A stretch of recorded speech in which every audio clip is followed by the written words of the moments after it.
Bonjour tout le monde, on est maintenant à quelques jours de la sortie officielle de ME2.5 Héros Ascendant et on va faire le point ensemble sur est-ce que c'est une bonne série, est-ce qu'il faut investir dessus, est-ce qu'il faut la skip, on va voir ensemble les cartes qu'il y a dedans, les différents items, etc. On va un peu faire le tour de tout ce qu'il faut savoir sur ME2.5 avant sa sortie. Alors déjà pour commencer, il y a quelque chose de très étrange sur cette série, c'est qu'on n'a pas une sensation de hype.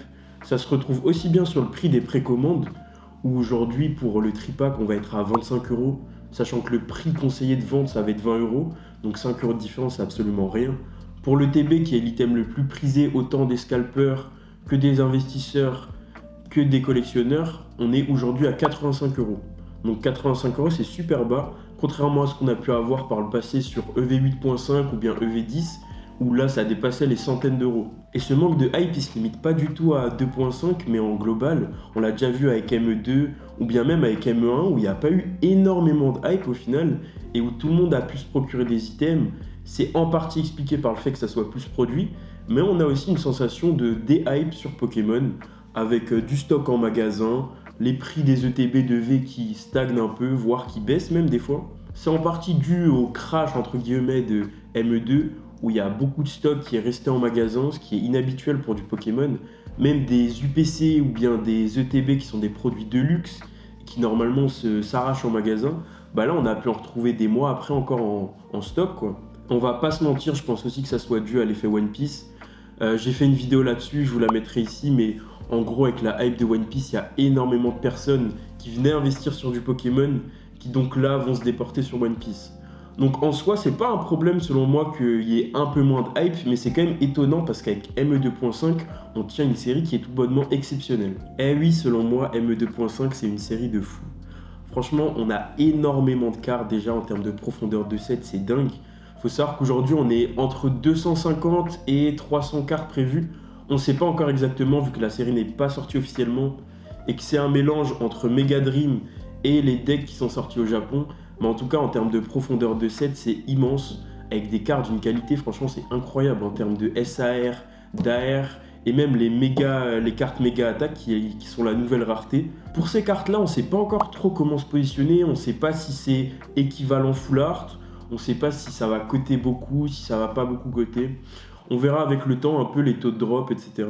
Et donc pour voir un peu les cartes ensemble, on va d'abord voir les grosses chase cards qui ont été définis en tout cas sur le marché japonais pour le moment, pour la série. Donc là, dans un premier temps, je vais parler des cartes qui sont dans Mega Dream et pas dans les decks. En tout premier, assez naturellement, on a la Mega Ectoplasma SR, qui a été une carte teasée. C'est quand on a eu les visuels de ME2.5, elle fait partie des premiers visuels qu'on a eu. Elle est franchement magnifique. Et aujourd'hui, on peut la retrouver à 250 € environ en Irmine japonais. Ensuite, bien évidemment, le Pokémon égérie de cette extension, le Mega Dracolos en SR, qui lui va être autour des 150 €. Ensuite, on va retrouver le Pikachu SR à 150 € sur Card Market. La carte, je la trouve vraiment très très laide, mais bon. Après, c'est Pikachu, c'est une SR, on savait que ça allait coter, mais je suis assez surpris qu'elle soit au niveau du Dracolos. Et puis enfin, on a aussi l'autre Mega Dracolos Gold, qui lui va aussi se retrouver autour des 150 €. Ce qui est quand même assez bas pour une Gold. On avait pu voir que les autres Gold avaient pas mal coté avant la sortie officielle en France en tout cas, et aux États-Unis en parallèle.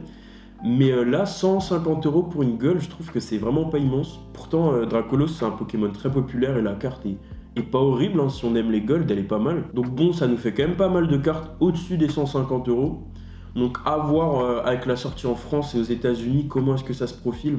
En général, les top hits dans les séries japonaises et en français, ça se passe à peu près pareil, c'est à peu près les mêmes cartes qui ressortent. Ici, on a la série Mega Dream qui est mélangée avec le deck qui est sorti en 100 exemplaires et donc il y a des taux de drop absolument horribles. Et donc c'est assez difficile d'estimer les prix qu'auront ces cartes-là, les top hits des decks en français et en anglais. Parce qu'aujourd'hui, pour le Mega Dracofeu Y en Gold, on est autour des 800-900 €, ce qui est absolument immense. Et pour l'autre Pikachu, qui est d'ailleurs beaucoup plus réussi que celle qu'on peut avoir avec Fond Rose, on va la retrouver à 600-700 € sur Card Market pour du japonais. Donc pour du japonais, c'est des prix qui sont vraiment très élevés et je pense que c'est en partie expliqué par le fait que les taux de drop avec les decks soient horribles. J'ai préparé une sélection de mes AR et SR préférés et je vais la partager avec vous. parce que je pense que c'est le type de série où c'est intéressant d'aller chercher les cartes à l'unité. Parce qu'avec une aussi grosse profondeur de set, si on veut sortir de booster, c'est extrêmement compliqué. Si on a une carte précise à cibler, ça va être trop compliqué d'aller la chercher. Donc tout d'abord en air, on a le Psycho Quack. C'est un de mes Pokémon favoris, il est très populaire. La carte est super belle, de toute façon tu mets Psycho Quack, tu le mets dans l'eau. La carte, on sait qu'elle fonctionne, elle va être magnifique. Elle est quand même un peu moins réussie que celle avec Ondine qu'on avait eu dans Rivalité Destinée, mais ça reste une très belle aire. Ensuite, on va avoir le Volcaropode de lutte. La carte est franchement super réussie. Ça reprend bien le délire de la 3ème génération. On a l'impression d'être dans le jeu vidéo. Et enfin, j'ai choisi le Spiritomb de Cynthia. Franchement, la carte est magnifique. Elle met super bien en avant Cynthia dans un délire un peu dark, un peu sombre. On a limite l'impression que c'est sa carte à elle et pas Spiritomb, qu'il est juste là pour l'éclairer avec ses lumières. Mais ouais, franchement, une AR super réussie et je suis pressé de voir comment est-ce qu'elle va coter. Ensuite, pour les SAR en mode mec différent, moi, c'est pas les top SAR en termes de prix qu'on a vu plus tôt qui m'ont le plus plu, c'est des cartes qui sont un peu moins chères. Et donc, j'ai d'abord choisi le Pierre avec le Métalos. En plus, Pierre, c'est un dresseur qu'on n'a pas forcément l'habitude de voir super souvent. La carte est franchement magnifique. Le Métalos, il a l'air gigantesque derrière. Et en plus, ça reprend encore une fois le jeu vidéo.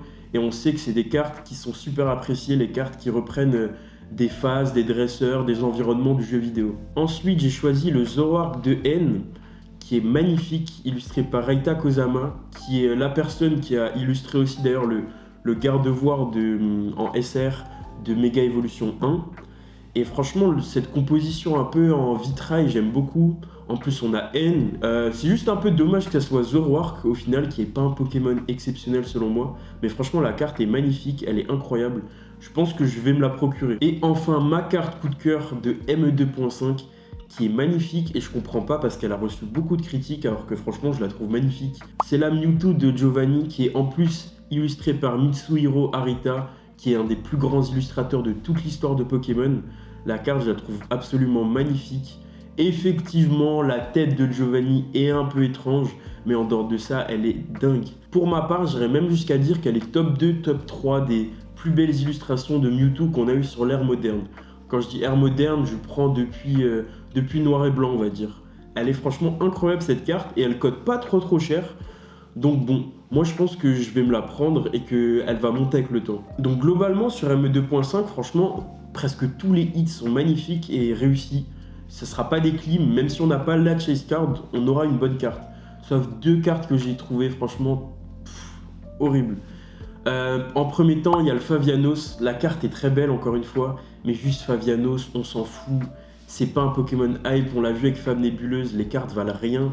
Et puis même en dehors de la valeur monétaire, c'est pas intéressant. Et puis pour une fois que les dresseurs sont super réussis, on a juste la Surfer qui franchement sert un peu à rien cette carte. Mais bon, c'est comme ça, on doit toujours avoir des petites clims. C'est le jeu, j'ai envie de dire. Donc avec des Pokémon populaires, des hits qui sont magnifiques et une excellente profondeur de set, on pourrait se dire que cette série est exceptionnelle et qu'il faut y aller les yeux fermés. C'est pas exactement la réalité. Disons que la série est très bien. Selon moi, c'est une très bonne série. Mais il y a quelques éléments auxquels il faut quand même faire attention. En premier temps, je dirais le print. Il faut regarder le print. Parce que sur ME2 et ME1, on a eu des quantités absolument incroyables. C'est-à-dire que Pokémon n'a jamais imprimé autant de cartes pour des séries. Donc forcément, la raréfaction va se faire beaucoup plus lentement. Donc si on investit pour du court terme ou du moyen terme, il faut savoir que ça va être compliqué. Je pense. Après, ça sera à surveiller. On n'est pas à l'abri que les quantités soient moindres, surtout qu'on est sur une série .5. C'est la première série .5 du bloc Mega Evolution, donc à surveiller. Ensuite, les taux de drop, pareil, c'est à surveiller. Parce que moi, je pense pas qu'une série avec un mauvais taux de drop condamne la série. Vous connaissez mon avis sur EV8.5. Seulement, je pense que ça va mettre plus de temps parce que c'est une série qui va frustrer et qui va rendre les gens aigris. Ils vont être en mode non mais cette série c'est bon, on la met de côté, on n'en veut plus. Et le jour où elle commence à devenir rare, effectivement là elle va reprendre en valeur. Et enfin, c'est un point qui est pas majeur, mais on a quand même pas mal de rééditions de vieilles cartes et ça je trouve ça super chiant. Franchement, pourquoi faire une série aussi grande si c'est pour mettre des rééditions? Autant faire plus court mais mettre que des exclusivités, des nouvelles cartes. C'est pas un point rédhibitoire et en vrai, surtout que c'est pas des hits qui ont été réutilisés, mais c'est quand même un peu chiant. Donc bon, je pense que vous l'avez compris, mais pour ma part, je conseille fortement d'aller acheter vendredi du ME 2.5. Les duo packs, c'est intéressant, ils sont beaux. Les tripacks, peut-être un peu moins. Après, c'est intéressant sur les séries .5, les tripacks, mais le fait d'avoir la petite affiche là qui cache les boosters, c'est un peu chiant, mais ça reste de très bons produits. Et je pense que cette série, dans tous les cas, on a le temps. Ce qui est bien, c'est que vraiment on a le temps. La hype est basse. Donc vendredi, je pense même pas aller avant l'ouverture, je pense aller directement à l'ouverture et puis voir ce que je peux trouver. Mais en tout cas, c'est une série que je recommande de se procurer. Pour la sortie de l'ETB et des coffrets, pareil, tout en restant raisonnable, bien sûr, faites dans la possibilité de vos moyens. Mais moi, je conseille fortement de se procurer du ME2.5. Voilà, c'est tout ce que j'avais à dire sur ME2.5. Si la vidéo vous a plu, mettez-moi un like et dites-moi en commentaire surtout ce que vous pensez de 2.5. Moi, ça m'intéresse parce que finalement, vu qu'on n'a pas trop de hype, on n'a pas trop de retours sur qu'est-ce que les gens en pensent, donc je suis curieux de savoir. En tout cas, à plus!